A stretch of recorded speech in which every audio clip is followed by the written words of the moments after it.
Hey guys, in this video we're gonna be checking out the top 5 best budget 3D printers that are available on the market for their true quality.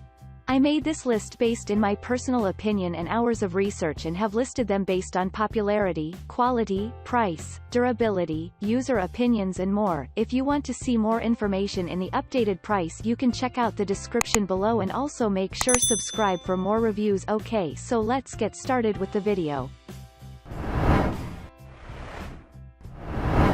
Starting at number 5, we have the Anycubic Cobra 2 Neo 3D printer.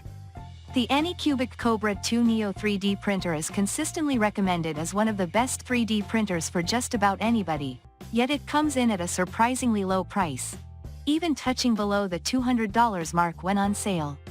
One of its nicest features comes from a pair of features called linear propulsion and input shaping functions by Anycubic. In essence, the Cobra 2 Neo focuses on print edges, especially in the horizontal plane, in a way that makes its prints pull the appearance of a resolution way above its pay grade. Using the Cobra 2 Neo is surprisingly easy as well. It has 5 total pieces that can be easily assembled, taking up a small area before this assembly. It auto-levels and has a dial-based digital interface. Moving on at number 4, we have the Flashforge Adventurer 3. In the world of the best budget 3D printers, one way to find a great bargain is the hot model of yesteryear that still works well today. One such printer is the Flashforge Adventurer 3, one of the best enclosed 3D printers, which has since been improved upon by the likes of the Flashforge Adventurer 4 and 4 Pro.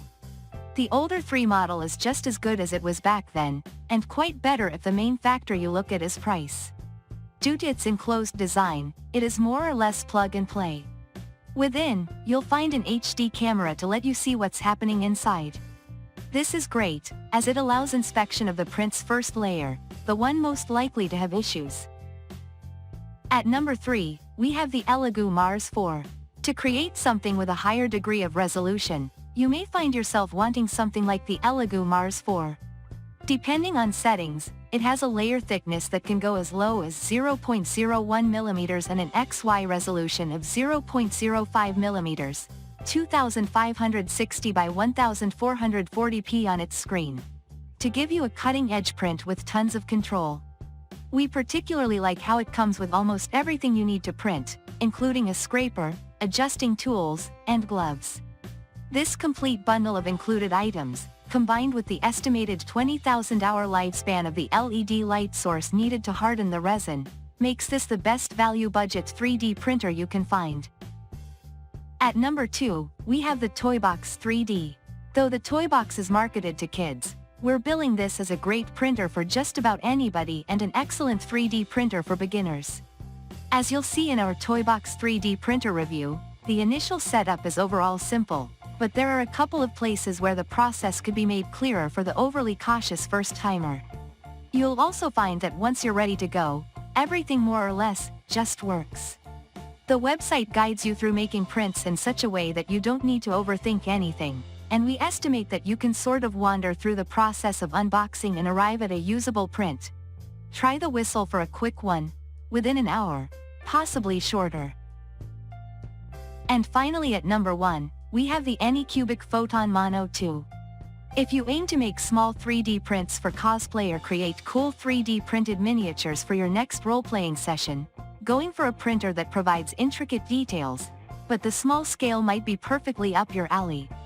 As such, we recommend a smaller resin printer that makes high-resolution prints on a smaller scale. When resin printers print, they use light from an LCD screen to trigger a hardening process in the resin. As a result, many such printers leave behind grid lines. This printer's design avoids that flaw, at a low price.